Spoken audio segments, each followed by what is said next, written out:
Which came first, the chicken or the egg? Did the universe have a beginning, and if so, what happened before then? Where did the universe come from, and where is it going?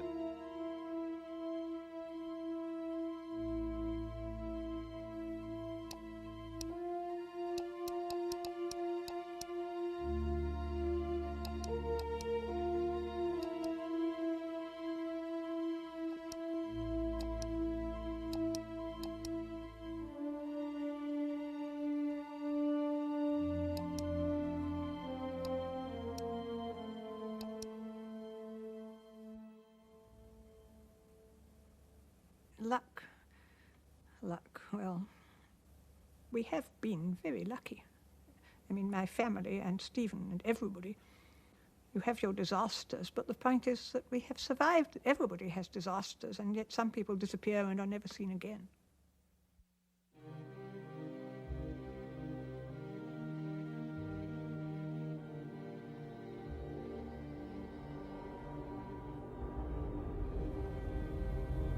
Flying bombs were very alarming, because they came buzzing over, and then they would cut out. And when you heard the bang, you knew it wasn't you, so you went back to your meal or whatever. But one did fall, quite close to our house, and it blew the back windows out, so that the glass was sticking dagger points all out of the opposite wall. When Stephen was born, we decided he'd better be born in Oxford. So while I was staying in the hospital, I went to Blackwell's in Oxford and I bought an astronomical atlas. One of my sisters-in-law said, "This is a very prophetic thing for you to have done."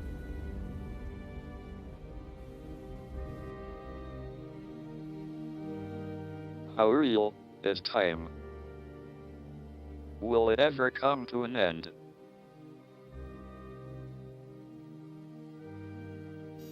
Where does the difference between the past and the future come from? Why do we remember the past, but not the future?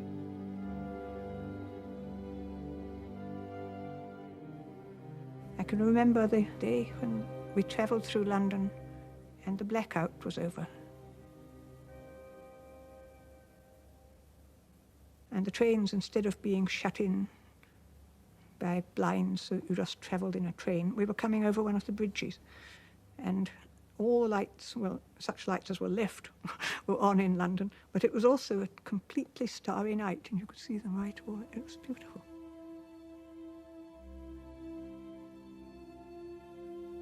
I remember we all used to lie on the grass, looking straight up through the telescope and seeing the wonders of the stars.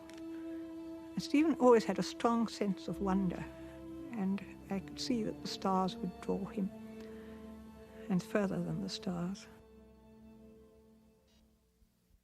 I was born exactly 300 years after the death of Galileo. I estimate that about 200,000 other babies were also born that day. I don't know whether any of them was later interested in astronomy. My first memory is of Isabel pushing a rather antiquated carriage-built pram along North Road with Stephen and Mary in it, sort of looking very large, because they had large heads and pink cheeks and they were very noticeable. They all looked different from ordinary people. I can remember visiting the Hawking home, several times. It was the sort of place where, if you were invited to stay to supper, you might be allowed to have your conversation with Stephen, but the rest of the family would be sitting at the table reading a book, a behaviour which was not really approved of in my circle, but which was tolerated from the Hawkings because they were recognised to be very eccentric, highly intelligent, very clever people, but still a bit odd. my impression of the Hawking family was that they were all like that, except for Stephen, who seemed to be the only normal member of the family. Stephen used to reckon he knew, I think it was 11 ways of getting into the house, and I could only find 10 of them. I'm not sure where the other way was. On the north side of the house, there was a bicycle shed. It had a door at the front and a door at the back. Above that, there was the window into the L-shaped room. And at the front, you could get sort of round the corner onto the roof. And from that level, you could get onto the main roof. I think one of the ways Stephen could get in was on the main roof. As I say, he was a much better climber than I was. I still don't know what the 11th one was.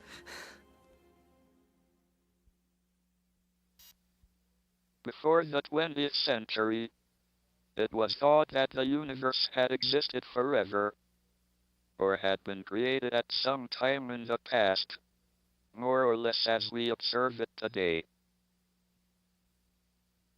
People found comfort in the thought that even though they may grow old and die, the universe was eternal and unchanging.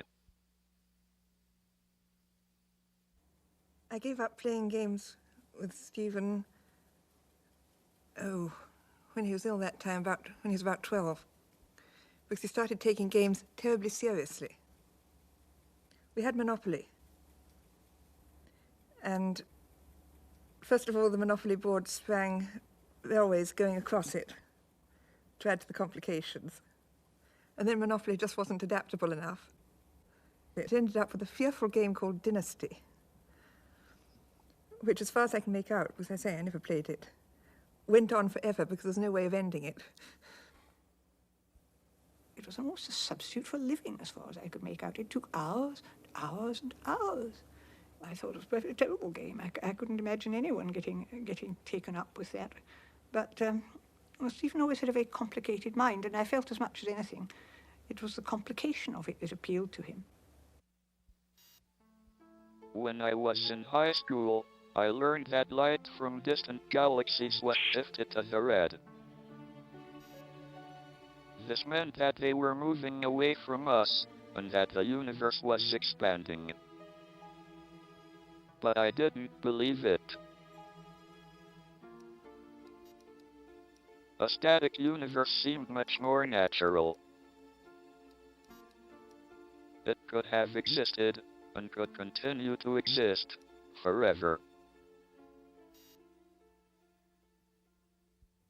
We were discussing the possibility of the spontaneous generation of life. And I think that Stephen made a remark which indicated not only that he'd thought of this, but he'd even also come across some calculations as to how long it might take. At that time, I think I made a comment to one of my friends, John McLenaghan. I think that Stephen will turn out to be unusually capable. I don't think I put it in quite those words, but I made some such remark to him, and he disagreed. And so we made a bet on the subject. In our childish way, we bet a bag of sweets on the issue. And incidentally, I reckon that my bet has come correct, and I think I'm entitled to payment which has not yet been made. The expansion of the universe suggested the possibility that the universe had a beginning at some time in the past. The point at which the universe may have started out became known as the Big Bang.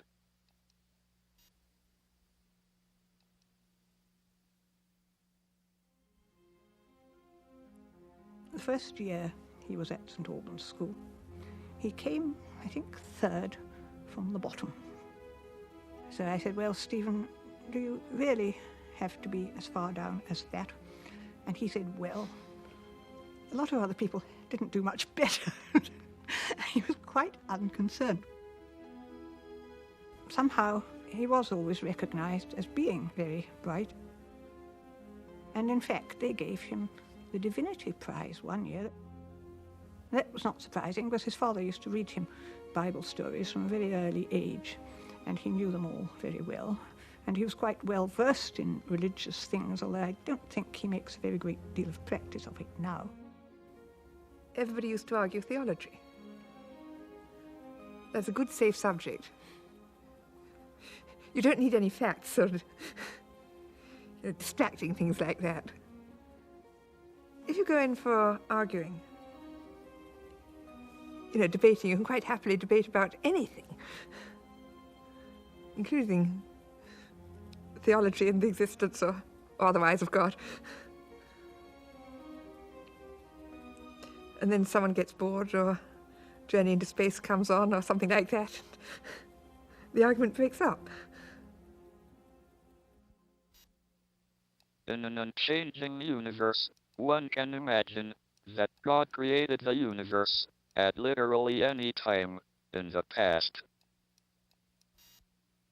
On the other hand, if the universe is expanding, there may be physical reasons why there had to be a beginning. An expanding universe does not preclude a creator, but it does place limits on when he might have carried out his job.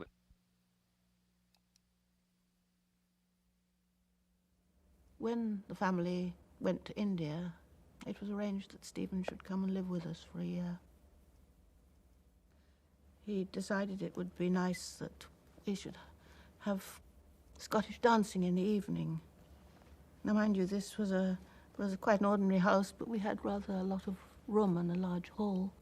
And so we bought some records and a book about what to do. And Stephen took charge. And he insisted that you put on a jacket and a tie. And then he was the master of the proceedings. And Stephen took it very seriously.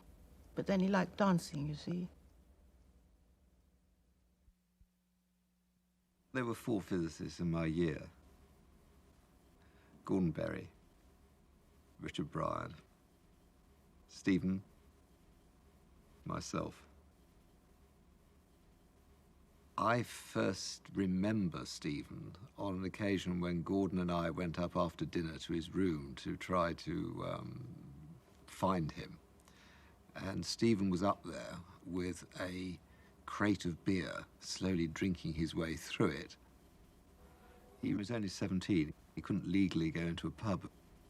He'd gone up to Oxford ridiculously early.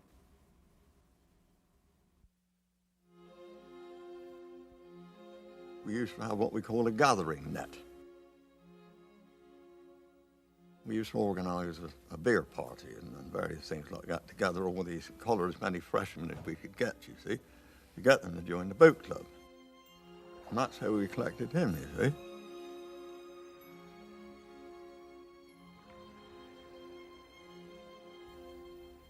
But the question always to Stephen was, should we make him a cox at the first date or the second date, you see? Well, coxes can be adventurous, and some coxes can be very steady people, you see. He was rather an adventurous type. Never knew quite what he was going to do when he went out with the crew.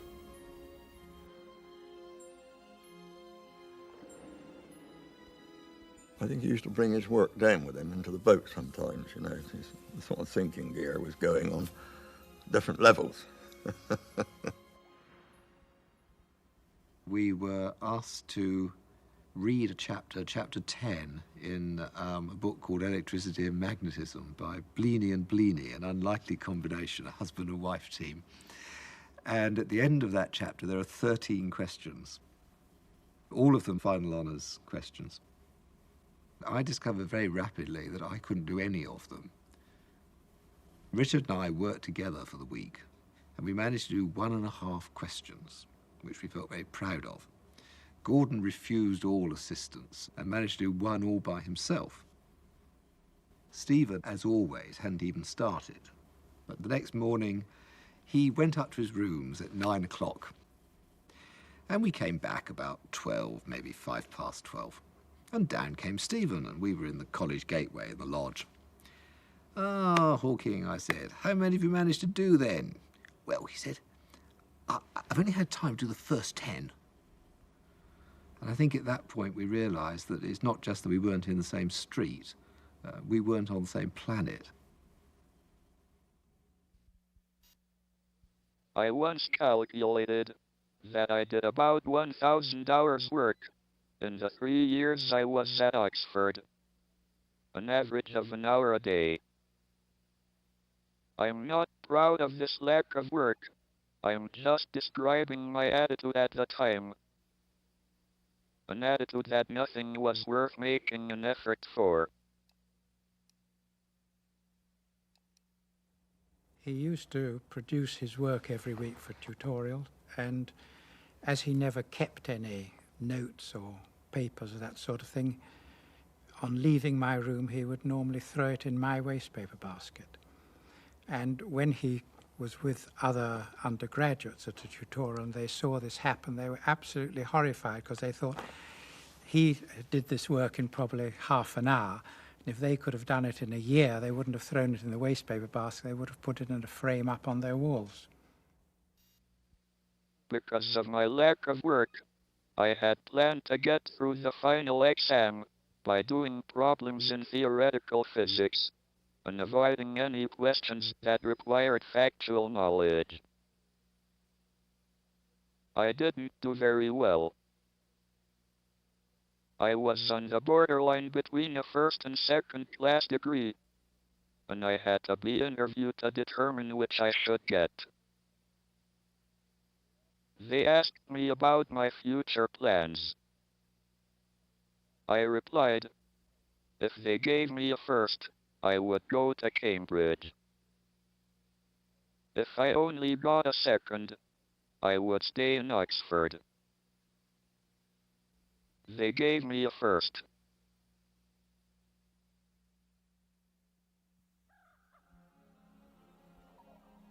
I drove Stephen and his young brother out to Woburn Park, and he climbed a tree. He was testing himself out, I think. I didn't realize.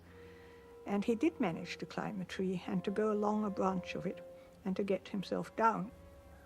I think he began to notice that his hands were less useful than they had been, but he didn't tell us. UNIV has these square staircases, which are round, but they're square. It was just coming down from one of the rooms. Steve actually fell on the stairs, coming down stairs, and kind of bounced all the way down to the bottom. I don't know if he lost consciousness, but he lost his memory. We took him to either my room or someone's room. The first question, of course, was, who am I? And we told him, you're Steve Hawking. And a minute later, or right away, he would ask again, who am I? Steve Hawking. And then after a couple of minutes, he remembered that he was Steve Hawking. Then we'd say, well, do you remember going down to the bar and having a drink on Sunday night? Or do you remember coxing on the river on Monday? And his memory came back gradually until he could remember the previous day's events and then the previous hour. And then by the end of the 2 hours, he could remember everything. The question was, well, maybe, you've lost some of your mind because of this. And so Steve decided, well, I'll take the Mensa test. We said, of course you'll get into Mensa. But he came back delighted that he was able to get into Mensa, absolutely delighted.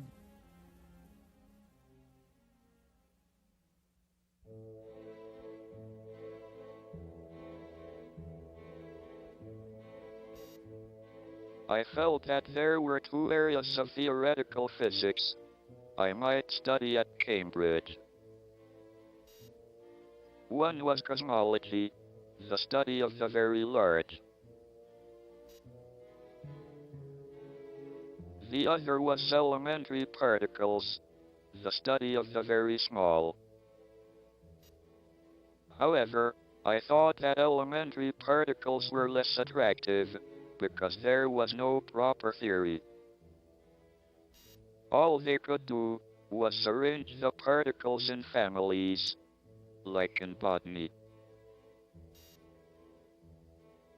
In cosmology, on the other hand, there was a well-defined theory, Einstein's general theory of relativity.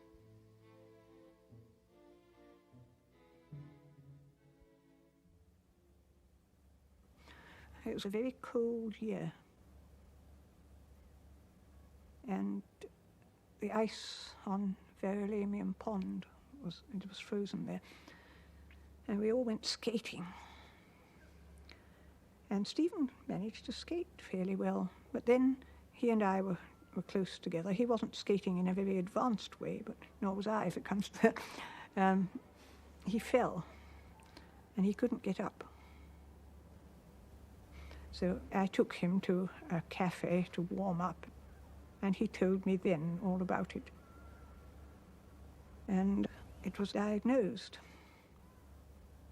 I insisted on going to see his doctor because it seemed to me, however long you're going to live, there's probably something someone can do about it, at least anyhow to make things easier for people. And I won't mention the doctor's name, but I got to see him at the London clinic.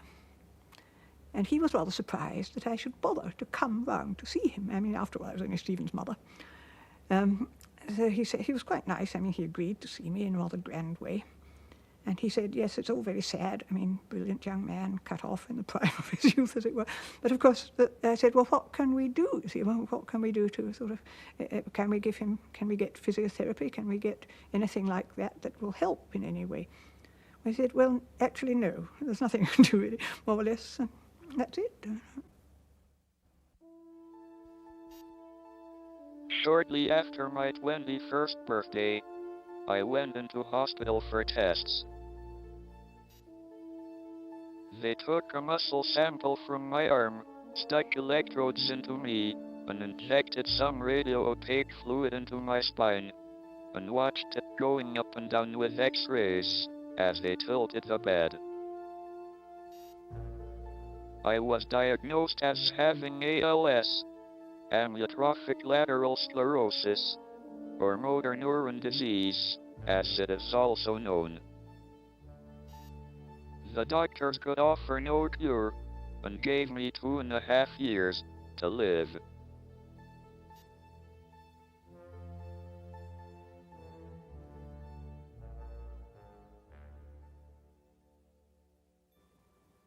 I went into the graduates' common room and looking really for someone to have lunch with. And there was nobody around that I particularly wished to have lunch with. And then, lo and behold, Stephen walked through the door. I don't know what he was doing in Oxford either. I've certainly forgotten now. And so Stephen generously went off to buy the drinks and brought them over and put them down on the table. And as he put his pint of beer down, he spilt it. And I sort of said genially, oh, heavens, drinking at this time of day. And he then told me that he'd been in Addenbrooke's for 3 weeks, and they'd done a whole series of tests, and they'd decided what was wrong with him. And he told me very straight and flat that he was gradually going to lose the use of his body, that eventually only his heart and his lungs would still be operating, and his brain. And that they'd told him that eventually he would essentially have the body of a cabbage, but his mind would still be in perfect working order, and he would be unable to communicate with the rest of the world. My dreams at that time were rather disturbed.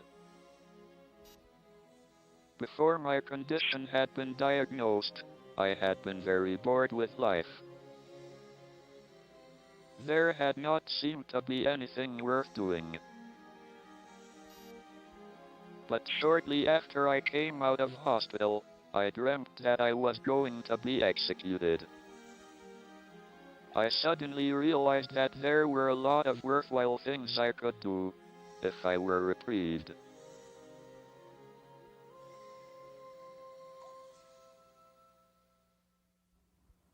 I knew perfectly well that he had no faith.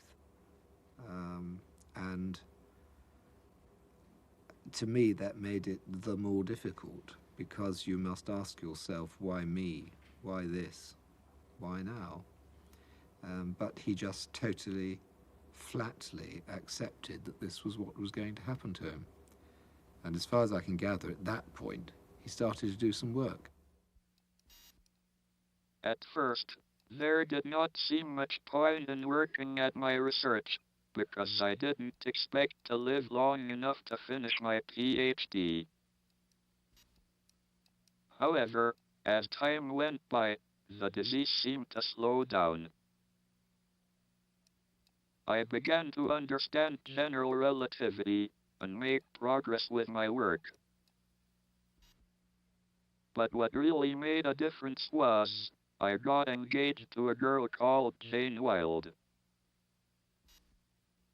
This gave me something to live for, but it also meant that I had to get a job if we were to get married. Stephen was already ill. Jane knew it.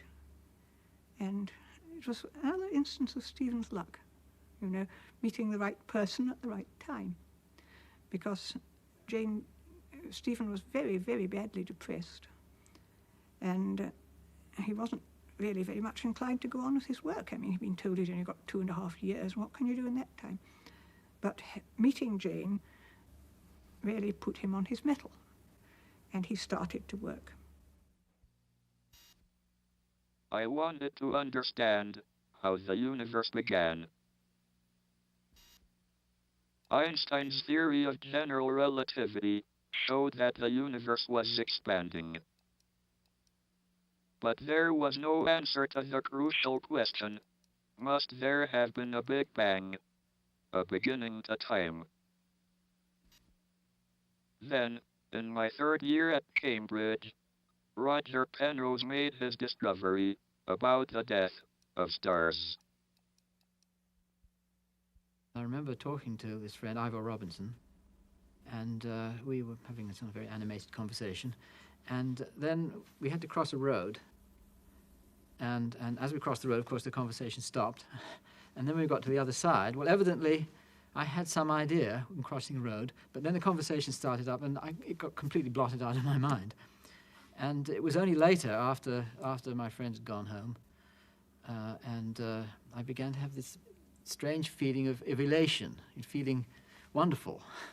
And I couldn't figure out why on earth I should feel like that. So I went back over the day thinking all possible things which might have contributed to such a feeling. And then gradually I unearthed this thought which I'd had while crossing the street. Penrose announced this result, that when stars collapse indefinitely, they will become singular, as long as some very broad conditions are satisfied that everybody would have regarded as reasonable. And I remember Stephen Hawking, who was then approaching his 3rd year as a research student, saying, "What very interesting results. I wonder whether they could be adapted to understanding the origin of the universe." And what he had in mind, you see, was that if just mentally you reverse the sense of time, you can think of the expanding universe as a collapsing system. It's a bit like a giant, very giant star collapsing. Roger Penrose proved that a dying star, collapsing under its own gravity, eventually shrinks to a singularity, a point of infinite density and 0 size. I realized that if I reversed the direction of time so that the collapse became an expansion, I could prove that the universe had a beginning. But my proof, based on Einstein's theory of general relativity, also showed that we cannot understand how the universe began, because it showed that all scientific theories, including general relativity itself, break down at the beginning of the universe.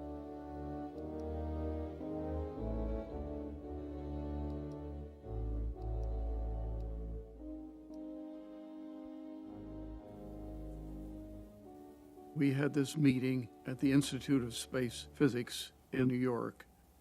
I said before we reach a final conclusion, we ought to throw into the pot still another object, a gravitationally completely collapsed object. Well, after you've used the phrase, a gravitationally completely collapsed object, 10 times, you conclude you've got to get a better name. So that's when I switched to the word black hole. The word black hole, which John Wheeler coined, suddenly caught on. Everybody adopted it. And from then on, people around the world, in Moscow, in America, in England and elsewhere, could know they were speaking about the same thing. And not only that, but it suddenly, the whole range of concepts got through to the general public, and even science fiction writers all of a sudden could talk about it. Tonight, my friends, we stand on the brink of a feat unparalleled in space exploration. If the data on my returning probe ship matches my computerized calculations, I will travel where no man has dared to go. Into the black hole? In, through, and beyond. Why, that's crazy. Ha! Impossible. As a massive star contracts, its gravity becomes so strong that light can no longer escape. The region from which nothing can escape is called a black hole, and its boundary is called the event horizon. One might say of the event horizon what Dante said of the entrance to hell. Abandon all hope, ye who enter here.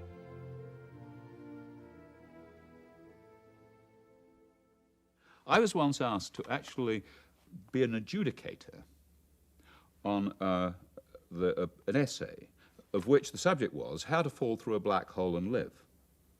Now, the problem I had was that I wouldn't know how to give out the prize, because if I said, well, that looks like a good essay, the only real way of showing that this was right was to actually follow it, to do the experiment and fall in. But then, having fallen in, I would assume taking the person who wrote the essay with you, the question would be, how do you tell the rest of the world? Do you take the prize in with you that you give to them? And what do they do with it when they get to the center? Believe me, I've been waiting a long time for someone like you to record this moment.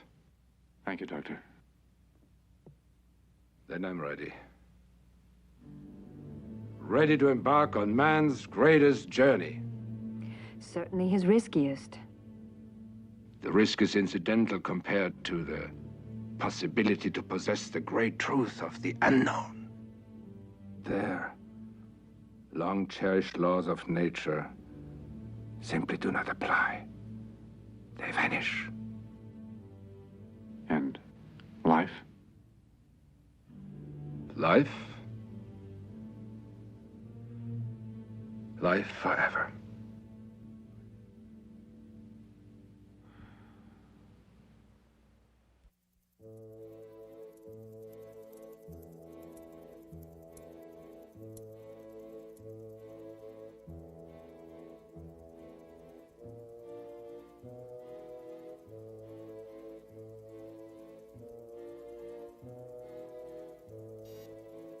If you were watching an astronaut foolhardy enough to jump into a black hole at some time on his watch, say 12 o'clock, he would cross the event horizon and enter the black hole.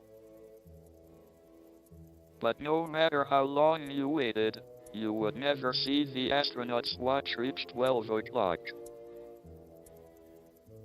Instead, each second on the watch would appear to take longer and longer, until the last second before midnight would take forever.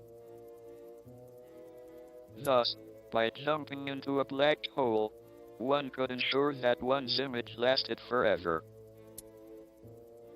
But the picture would fade very rapidly and grow so dim that no one could see it. as somebody disappears into a black hole, as seen from the outside, it looks as though the time actually slows down, and the person becomes who's moving. At least he's thinking, he's moving, he's perhaps talking in his spaceship at a normal rate, seems to slow down and ends up by being frozen in a particular position, as seen by somebody watching him from the outside. And as seen from the outside, you never see what happens after that.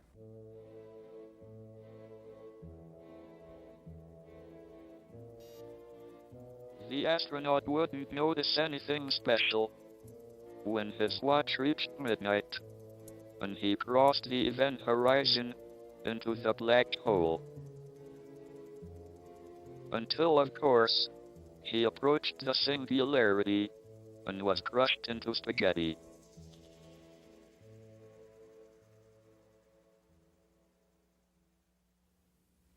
One can fall through this event horizon without feeling anything, without noticing it.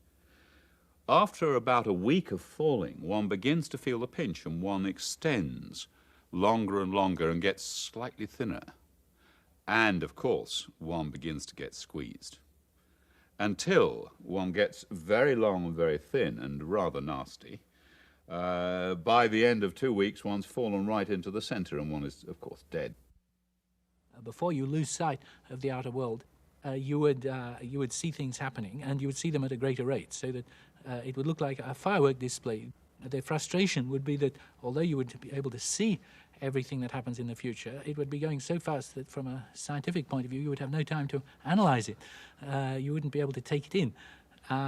And eventually, things would be going off so fast, and it would be so explosive that you yourself would be destroyed by the explosion, and that would be the end. But it would be a very exciting way to end one's life. It would be the way I would choose if I had the choice. In the long history of the universe, many stars must have burned up their nuclear fuel and collapsed in on themselves. The number of black holes may be greater than the number of visible stars, which totals about 100,000 million in our galaxy alone. We also have evidence that there is a very large black hole at the center of our own galaxy.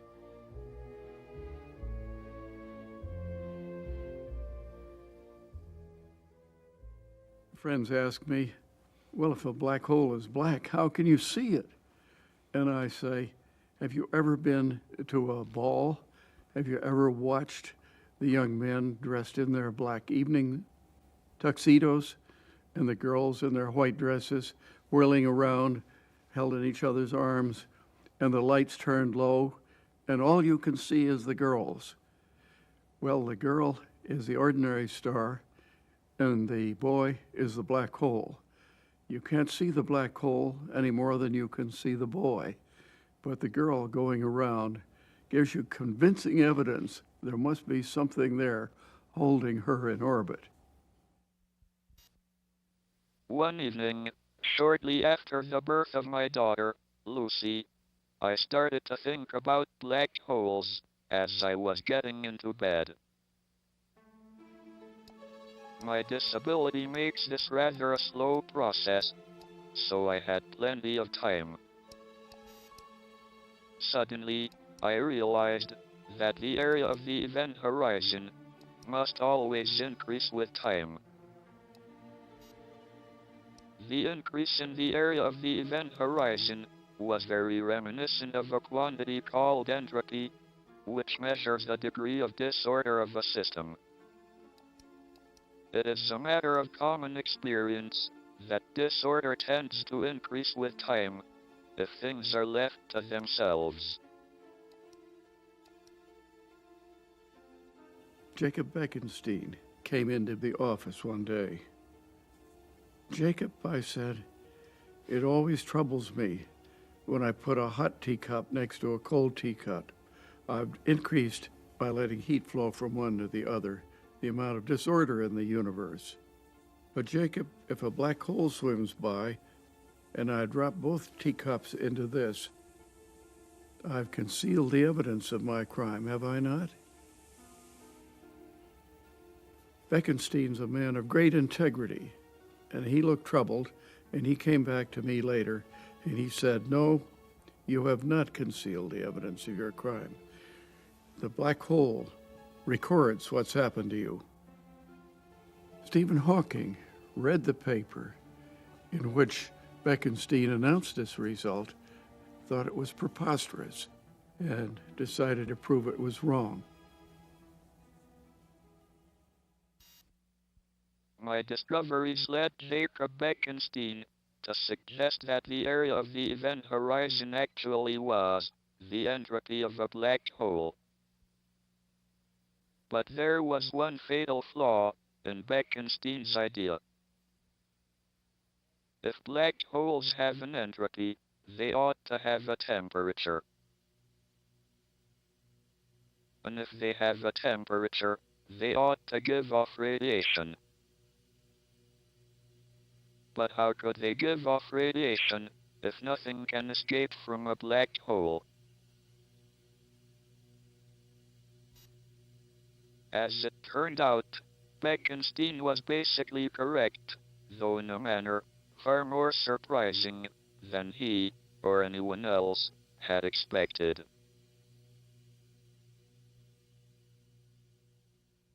As he gradually lost the use of his hands, he had to start developing, carefully choosing research projects that could be tackled and solved through geometrical arguments that he could do pictorially in his head. And he developed a very powerful set of tools that nobody else really had. So in some sense, when you lose one set of tools, you may develop other tools, but the other new tools are amenable to different kinds of problems than the old tools. And if you're the only master in the world of these new tools, that means certain kinds of problems you can solve and nobody else can. My work up to 1973 was in general relativity and was summarized in a book I wrote with George Ellis called The Large-Scale Structure of Space-Time. Even then, it was difficult for me to write things down. So I tended to think in pictures and diagrams that I could visualize in my head.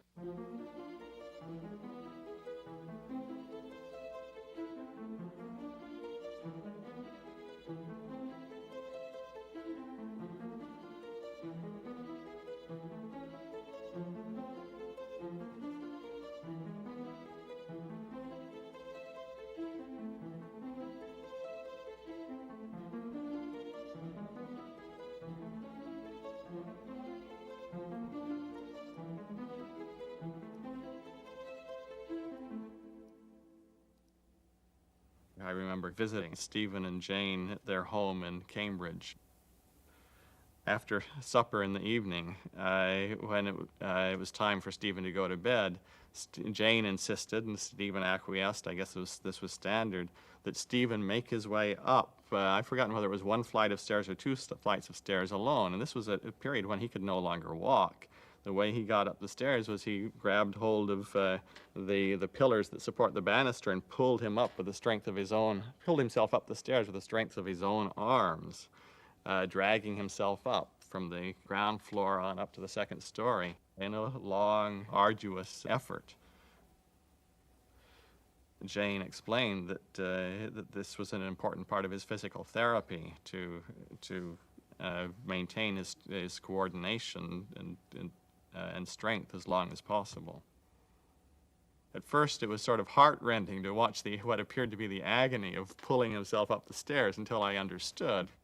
It's just part of life, pulling himself up the stairs like that.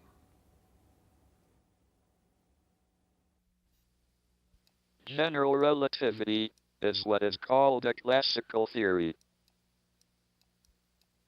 It predicts a single definite path for each particle. But according to quantum mechanics, there is an element of chance or uncertainty. A particle does not have just a single path through space and time. Instead, there is an uncertainty principle, according to which both the exact position and velocity of a particle can never be known.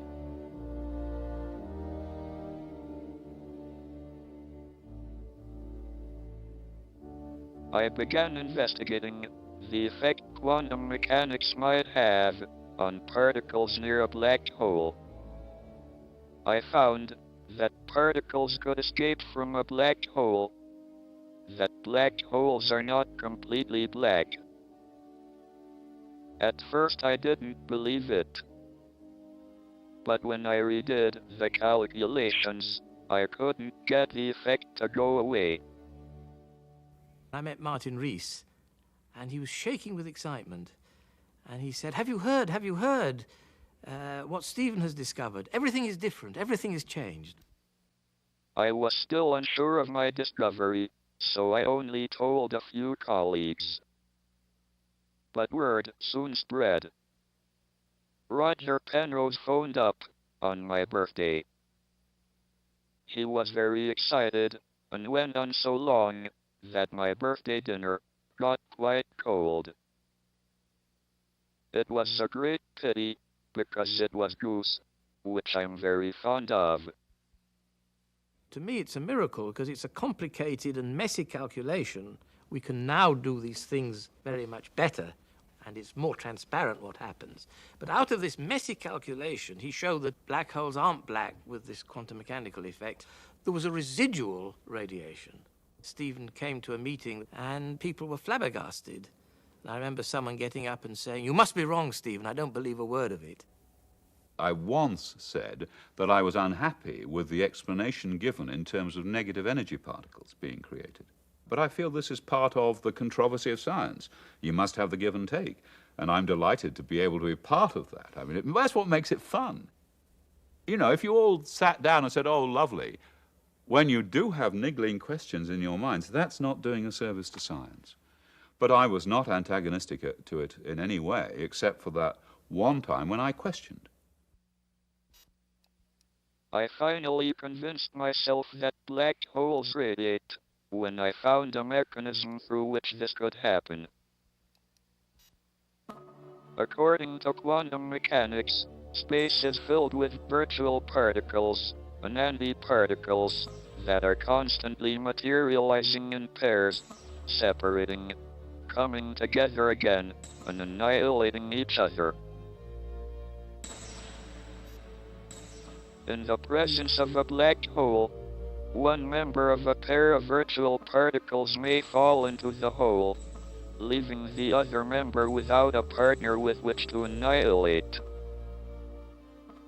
The forsaken particle appears to be radiation emitted by the black hole. And so, black holes are not eternal.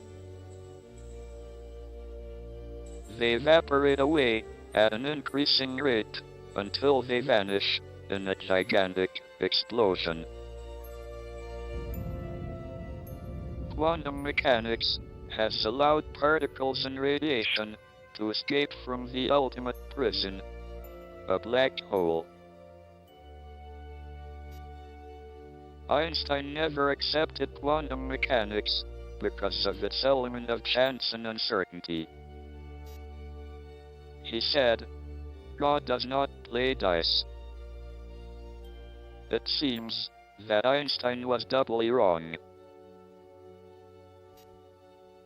The quantum effects of black holes suggest that not only does God play dice, he sometimes throws them where they cannot be seen. He says himself that he wouldn't have got where he is if he hadn't been ill. And I think that's quite possible because it's like Johnson said, you know, knowledge that you're to be hanged in the morning concentrates the mind wonderfully.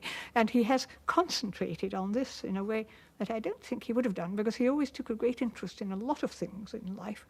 And I don't know that he'd have applied himself quite the same way if he'd been able to get around as he used to do.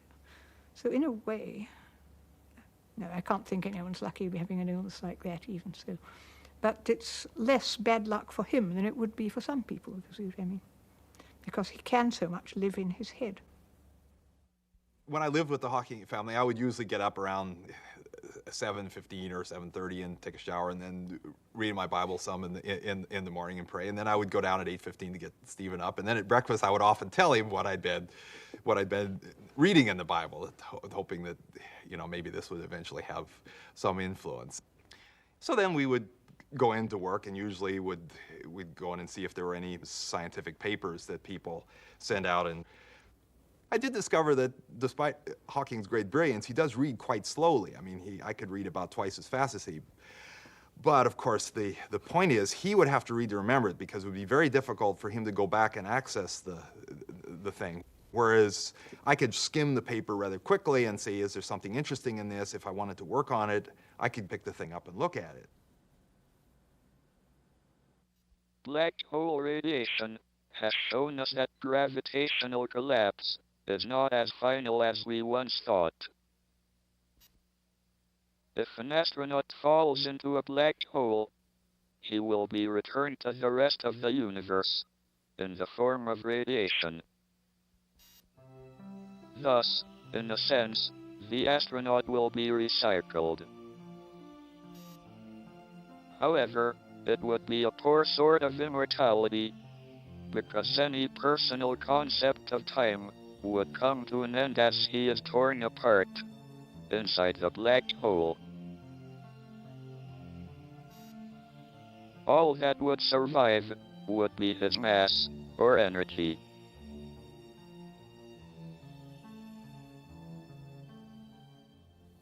One year, the Hawkings took me along when we went to a cottage in Wales near the River Wye.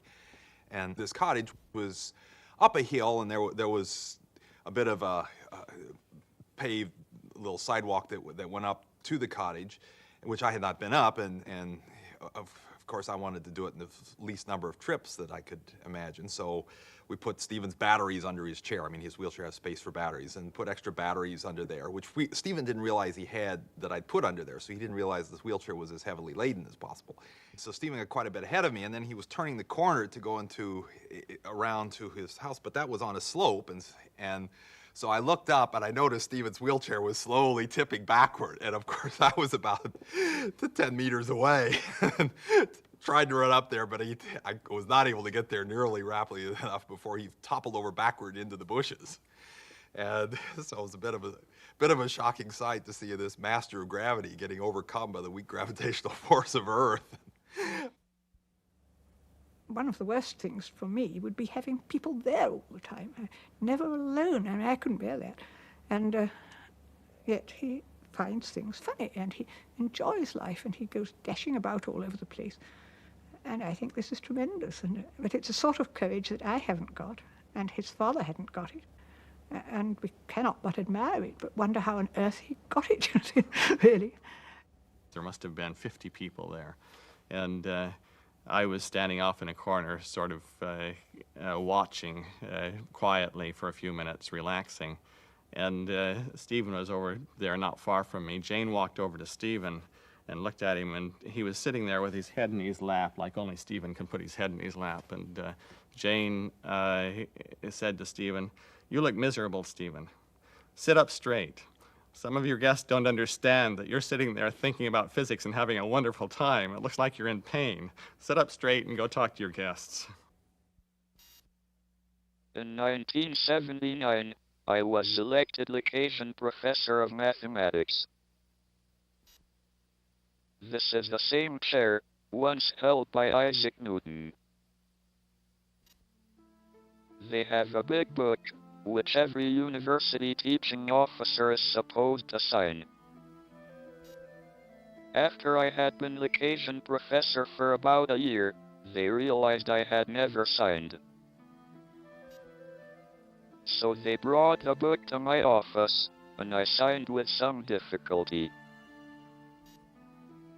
That was the last time I signed my name.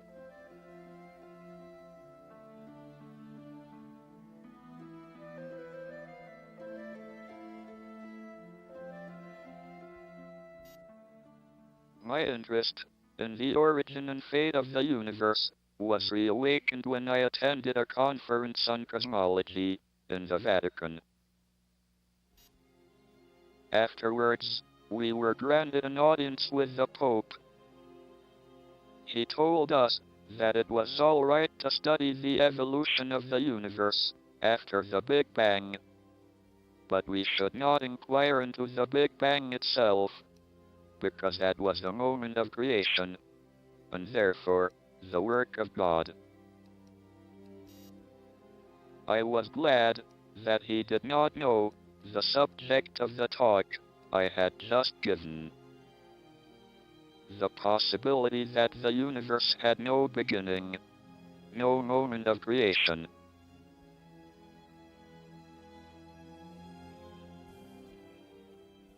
There were theories in the early 70s, in fact the first type of creation theories, where the people concerned started off with a fixed external space and time, which, as it were, for eternity was empty. And then suddenly, for some unknown reason, the universe nucleates at a particular point, and then bang, it blows apart.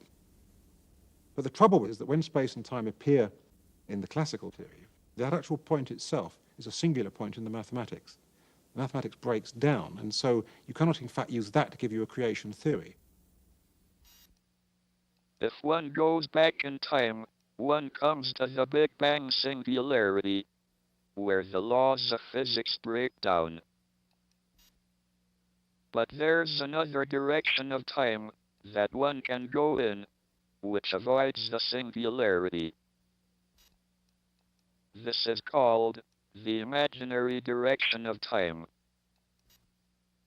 In imaginary time, there need not be any singularities which form a beginning or end to time. When you come to imaginary time, you have this rather peculiar possibility of having a now, as it were, without necessarily having a sort of a chain of past moments. If we start where we are at the moment, start running backwards in time, as it were, then for a long time things work perfectly normally. But then as you begin to get further and further back towards what would be the origin point in the conventional real-time picture, you find that the nature of time changes, that the imaginary component becomes more and more prominent, until in the end what ought to have been the singular point in the classical theory just gets smoothed away, and you have this sort of beautiful picture, these sort of bowls. The creation of the universe is pictured as where we are now, in a smooth sort of bowl of the past, where there's no initial point, just a sort of smooth shape.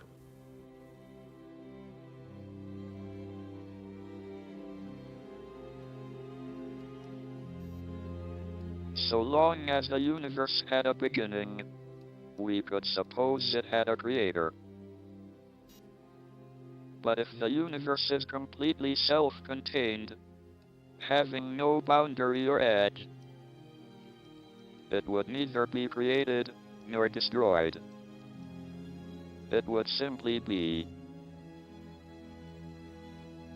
What place, then, for a creator? What we can really say is that the universe is, because it's a self-consistent mathematical structure. There's no past, because unlike the creation as a point scenario, there's nothing for it to be created in, you see.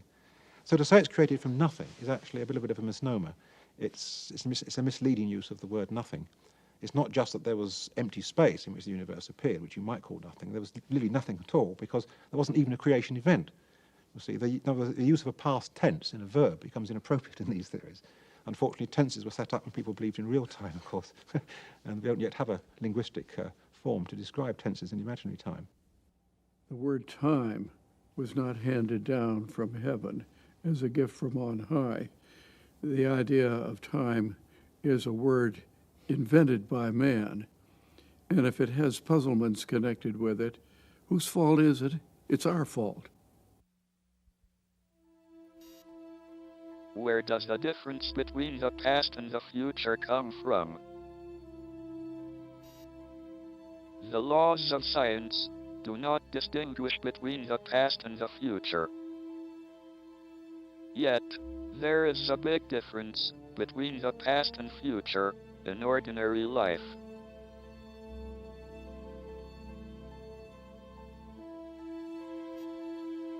You may see a cup of tea fall off a table and break into pieces on the floor, but you will never see the cup gather itself back together and jump back on the table. The increase of disorder, or entropy, is what distinguishes the past from the future, giving a direction to time.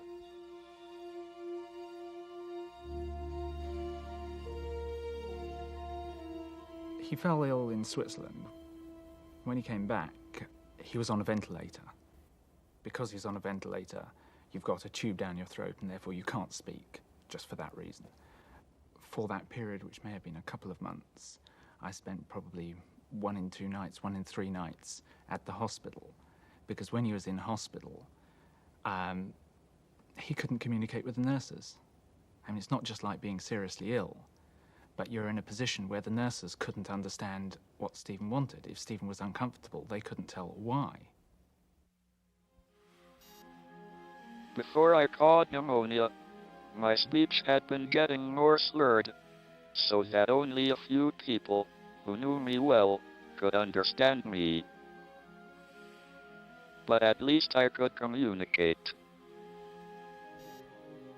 I wrote scientific papers by dictating to a secretary, and I gave seminars through an interpreter. And then, a tracheostomy operation removed my ability to speak altogether. After a long time, well, it seemed like a long time, somebody came up with this brilliant gadget. They didn't have it at the Cambridge Hospital. They got it from somewhere in London. This was high technology, how you can communicate with a person with no voice. It's a plastic piece of perspex about so big, and you've got the letters of the alphabet arranged like that and a hole in the middle.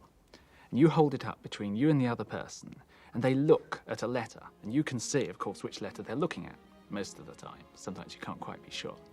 And so you would get the patient to spell out what they wanted. You know, so each letter, they have to look to pick out the A, and you say A, you get it right. It's like a guessing game.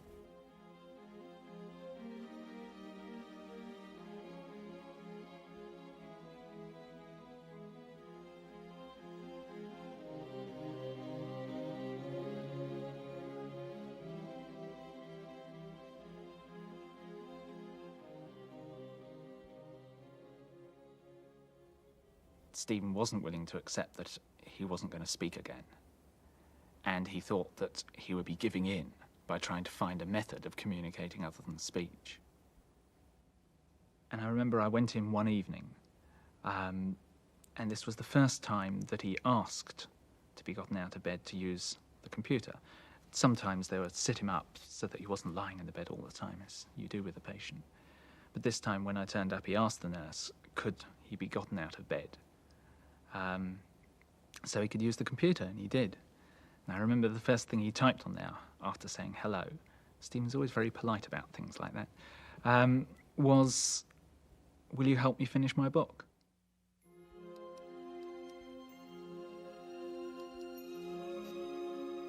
A computer expert in California heard of my plight and sent me a computer program called Equalizer. This allowed me to select words from a series of menus on a screen by pressing a switch in my hand. These words could then be sent to a speech synthesizer attached to my wheelchair. Much to my surprise, I found I was able to communicate much better than before. When eventually he went home from hospital, again, he was told he needed 24-hour nursing, and everyone was saying, well, how's he going to go in and do work? Is he going to trail around with a series of nurses after him working in the office? And of course he did. I mean, they talked originally of him working at home, which he wasn't happy with. And so after a period of recuperation at home, he just decided to go back into the office. And he would make the trip from his house to the office, which is, I don't know, half a mile in his wheelchair, with a nurse walking along with him. And this is at the time when he was still driving around with the bag and the nasal drip. going into the department, working, going back home. I began to wonder what would happen when the universe stopped expanding and began to contract. Would we see broken cups gather themselves together off the floor and jump back onto the table? Would we be able to remember tomorrow's prices and make a fortune off the stock market? It seemed to me the universe had to return to a smooth and ordered state when it recollapsed. If this were so, time would go backwards when the universe began to collapse. People in the contracting phase would live their lives backward. They would die before they were born, and get younger as the universe got small again. Eventually, they would return to the womb. He gave me my first problem to do. He asked me to look at this mathematical problem, and usually when he gives a problem, he has a good idea of what the answer should be. And I went to look at it, and it took me a few months to understand what was it about. And I came back and I said, Stephen, I get this answer. And he said to me, no, that is not what I expected. I said, Stephen, that's what I get. So I went to the blackboard, explained him to what it was. He said, did you think about that particular case? I said, oh, no, I didn't. So I went back, I calculated what he talked to me about, came back a few weeks after, and I said, Stephen, I don't get this thing. I still get the same answer I had originally. So he said to me, no, this doesn't work. Did you think about that? I said, oh, no, I'd forgotten about that particular case. So I went back to the drawing board and started calculating again. And again, got the same answer. So I went back to see Stephen, and this dragged on for about 2 or 3 months. Finally, he said to me, maybe one of your approximations is not valid. So me and a colleague decided to do the thing with computers. And then this takes a lot of time to write the programs and to be sure the program was correct. We get the answer, and it was still the way that I had said before, and not the way that Stephen had said. So we went to see Stephen, and we say, you see, again. I had made a mistake. I had been using too simple a model of the universe. Time will not reverse direction when the universe begins to contract. People will continue to get older, so it is no good waiting until the universe recollapses to return to our youth.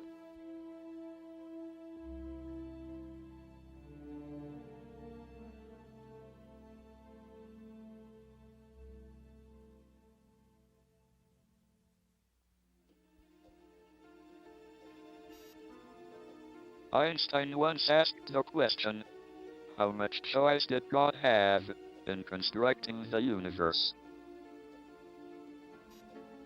If my proposal that the universe has no boundary is correct, he had no freedom at all to choose how the universe began. He would only have had the freedom to choose the laws the universe obeyed. This, however, may not have been all that much of a choice. There may well be only one unified theory that allows for the existence of structures as complicated as human beings, who can investigate the laws of the universe and ask about the nature of God.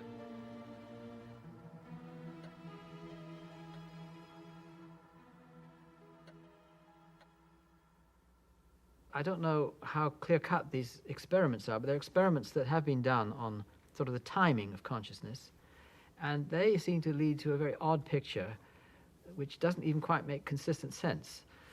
Whether refinement of these experiments might actually get rid of this kind of anomaly, I'm not sure, but it does look a little as though there is something very odd about consciousness, and somehow almost as though the future affects the past in some way, over a very tiny, limited scale, but something maybe of the order of of a reasonable fraction of a second. And there's no reason to believe that one's conscious experience shouldn't be part of somebody else's at some other stage. I mean, I don't know if it's fair to say what happens after one dies, but you could. It's a plausible picture that you could be somebody else, and that somebody else could be somebody that lived in the past, not in the future. Even if there is only one possible unified theory, it is just a set of rules and equations. What is it that breathes fire into the equations and makes a universe for them to describe? Why does the universe go to all the bother of existing? Is the unified theory so compelling that it brings about its own existence? Or does it need a creator? And, if so, who created him?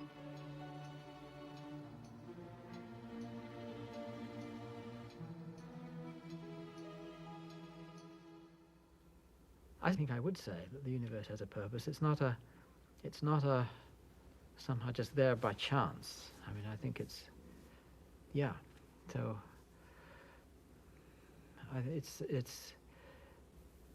I mean, some people I think take the view that the universe is just there and it sort of runs along and it's a bit like it just sort of computes, and so we happen somehow by accident to find ourselves in this thing. But I don't think that's a very fruitful or helpful way of looking at the universe. I think that there is something much deeper about it. In real time, the time in which we live, the universe has two possible destinies. It may continue to expand forever, or it may recollapse and come to an end at the Big Crunch. It would be rather like the Big Bang, but in reverse. I now believe that the universe will come to an end at the Big Crunch. I do, however, have certain advantages over many other prophets of doom. Whatever happens 10 billion years from now, I don't expect to be around to be proved wrong. Of all the pictures that I know, the simplest of any cosmology is that in which the universe is closed, has a finite lifetime, and collapses with the same kind of collapse that a black hole does. If it should turn out that indeed the universe is limited in its life, how is that different from the life of each one of us?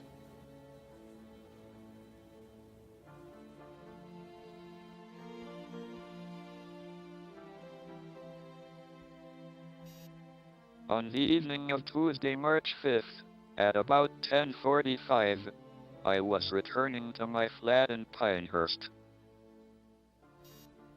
It was dark and raining. I came up to Grange Road and saw headlights approaching, but judged that they were far enough away that I could cross safely. The vehicle must have been traveling very fast, for when I got just past the middle of the road, my nurse screamed, "Look out." I heard tires skidding, and my wheelchair was struck a tremendous blow in the back. I ended up in the road, with my legs over the remains of the wheelchair. The accident destroyed my wheelchair and damaged my computer system with which I communicate. I required 13 stitches in my head, but I was able to go back to work several days later.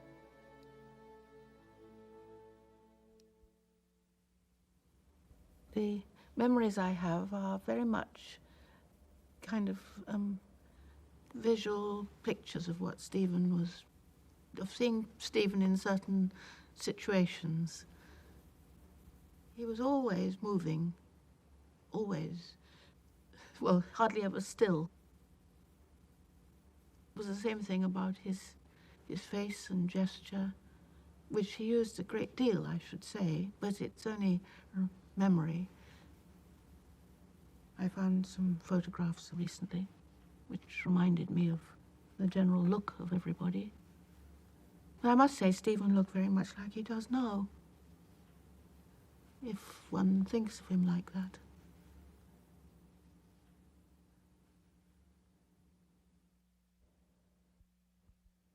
He does believe very intensely in the almost infinite possibility of the human mind. You have to find out what you can't know before you know you can't, don't you?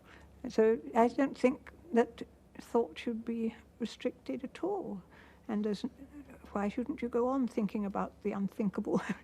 Somebody's got to start sometime. I mean, think how many things were unthinkable a century ago, and yet people have thought them, and often they also seem quite unpractical. So not all the things Stephen says probably are to be taken as gospel truth. He's a searcher. He's looking for things.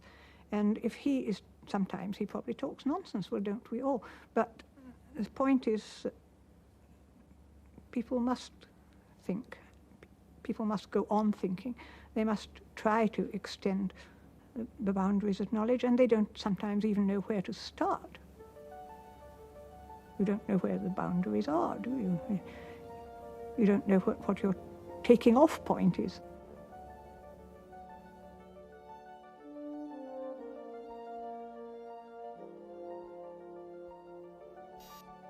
If we do discover a complete theory of the universe, it should in time be understandable in broad principle by everyone, not just a few scientists.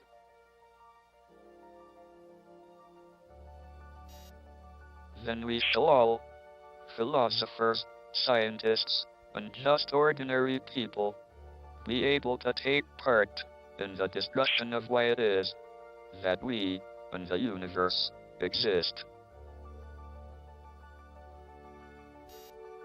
If we find the answer to that, it would be the ultimate triumph of human reason. For then we would know the mind of God.